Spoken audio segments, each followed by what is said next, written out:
माघ मास महात्म्य चौथा अध्याय।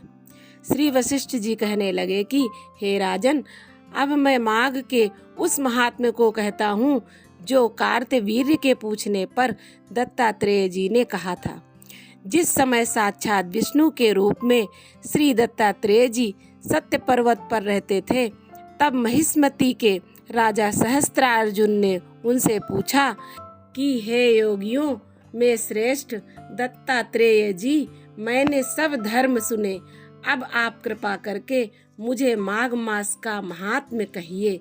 तब दत्तात्रेय जी बोले, जो नारद जी से ब्रह्मा जी ने कहा था वही माघ मास महात्म्य मैं तुमसे कहता हूँ।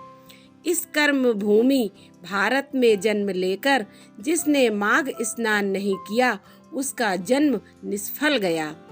भगवान की प्रसन्नता, पापों के नाश और स्वर्ग की प्राप्ति के लिए माघ स्नान अवश्य करना चाहिए। यदि यह पुष्ट शुद्ध शरीर माघ स्नान के बिना ही रह जाए तो इसकी रक्षा करने से क्या लाभ। जल में बुलबुले के समान, मक्खी जैसे तुच्छ जंतु के समान यह शरीर माघ स्नान के बिना मरण समान है। विष्णु भगवान की पूजा न करने वाला ब्राह्मण, बिना दक्षिणा के श्राद्ध, ब्राह्मण रहित क्षेत्र, आचार रहित कुल, ये सब नाश के बराबर हैं। गर्व से धर्म का, क्रोध से तप का, गुरुजनों की सेवा न करने से स्त्री तथा ब्रह्मचारी, बिना जली अग्नि के हवन और बिना साक्षी के मुक्ति का नाश हो जाता है। जीविका के लिए कहने वाली कथा, अपने ही लिए बनाए हुए भोजन की क्रिया, शूद्र से भिक्षा लेकर किया हुआ यज्ञ तथा कंजूस का धन, यह सब नाश के कारण है।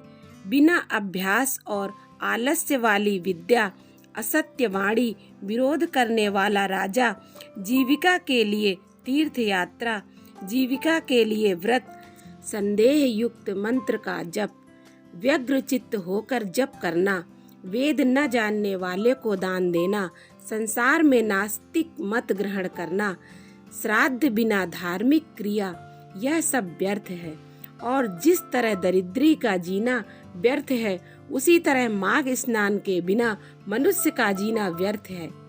ब्रह्मघाती, सोना चुराने वाला, मदिरा पीने वाला, गुरु पत्नी गामी और इन चारों की संगति करने वाला माघ स्नान से पवित्र होता है। जल कहता है कि सूर्योदय से पहले जो मुझसे स्नान करता है, मैं उसके बड़े से बड़े पापों को नष्ट करता हूँ। महापातक भी स्नान करने से भस्म हो जाते हैं। माघ मास के स्नान का जब समय आ जाता है तो सब पाप अपने नाश के भय से कांप जाते हैं। जैसे मेघों से युक्त होकर चंद्रमा प्रकाश करता है, वैसे ही श्रेष्ठ मनुष्य माघ में स्नान करके प्रकाशमान होते हैं। काया वाचा मनसा से किए हुए छोटे या बड़े, नए या पुराने, सभी पाप स्नान से नष्ट हो जाते हैं। आलस्य के बिना जाने जो पाप किए हो वह भी नाश हो जाते हैं। जिस तरह जन्म जन्मांतर के अभ्यास से आध्यात्मिक ज्ञान की प्राप्ति होती है, उसी तरह जन्मांतर अभ्यास से ही माघ स्नान में मनुष्य की रुचि होती है। यह अपवित्रों को पवित्र करने वाला बड़ा तप और संसार रूपी कीचड़ को धोने की पवित्र वस्तु है। हे राजन, जो मनवांछित फल देने वाला माघ स्नान नहीं करते, वह सूर्य चंद्र के समान भोगों को कैसे भोग सकते हैं।